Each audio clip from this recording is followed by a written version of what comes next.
Eu sou Mário Persona e essas são as respostas que eu dei aos que me perguntaram sobre a Bíblia. Você escreveu perguntando se Jesus tinha irmãos. Nós temos o costume de colocar em dúvida o que nós lemos na Bíblia, que às vezes está muito claro, tão claro, só porque alguém traz alguma teoria de que não seja assim. Mas o que nós lemos na Bíblia? Vamos ler o que está escrito lá. Abre aspas. Não é este o carpinteiro, filho de Maria, irmão de Tiago e de José e de Judas e de Simão? E não estão aqui conosco suas irmãs? E escandalizavam-se nele. Isso está em Marcos 6, versículo 3. Nós lemos também que a mãe de Jesus e os seus irmãos procuraram por ele numa certa ocasião. E nós lemos expressões como o irmão do Senhor no Novo Testamento. Como tudo está no plural, irmãos e irmãs, tudo leva a crer que Maria teve pelo menos mais 4 filhos depois do Senhor Jesus. Seriam ao todo, no mínimo, 3 homens e 2 mulheres ou mais. A palavra de Deus deixa muito claro que a concepção do Senhor Jesus foi sobrenatural. E não o seu nascimento. Ele nasceu como um bebê quando nasce, pois convinha que em tudo fosse semelhante a nós, porém sem pecado. Como fala em Hebreus 2,17 e Hebreus 4,15. Ele nasceu, o nascimento dele foi natural, a concepção dele foi sobrenatural. Para isso, ele não veio, para ser sem pecado, ele não veio como semente de Adão, mas ele foi concebido pelo Espírito Santo. E embora ele tenha herdado a natureza humana por meio do seu nascimento, ele não herdou o pecado de Adão. O Senhor nunca pecou.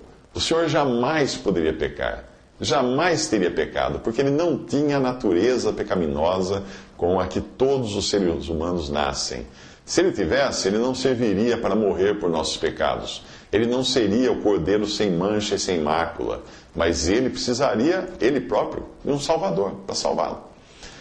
Depois de ter sido concebido, nenhuma importância teria a condição de Maria, se ela teve mais filhos ou não. Se ela teve mais filhos ou não, isso não tem influência alguma na questão que é a principal questão. Jesus foi concebido sem pecado, nasceu sem pecado e nunca poderia pecar. Cresceu, viveu nesse mundo sem pecado. A doutrina católica tenta honrar Maria demasiadamente, ao dizer que ela continuou virgem, como se o ato sexual fosse pecado. O ato sexual não é pecado. Ela podia ter um ato sexual com José, era seu marido. Deus abençoou lá no Éden, no Jardim do Éden, o ato sexual, quando ele falou crescer e multiplicar-vos. Como que existe multiplicar? Deitando um com o outro. Então não tinha problema Maria se deitar com José. Era marido e mulher, não tinha nada errado. Mesmo que ela continuasse virgem, em nada isso mudaria a sua condição de uma pecadora necessitada de salvação.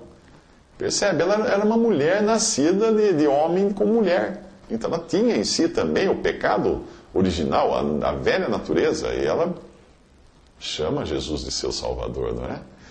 E baseado nisso, Deus deve ter tido uma razão para não permitir que em alguma Bíblia, inclusive na versão católica, os tradutores usassem a palavra primos para os irmãos do Senhor.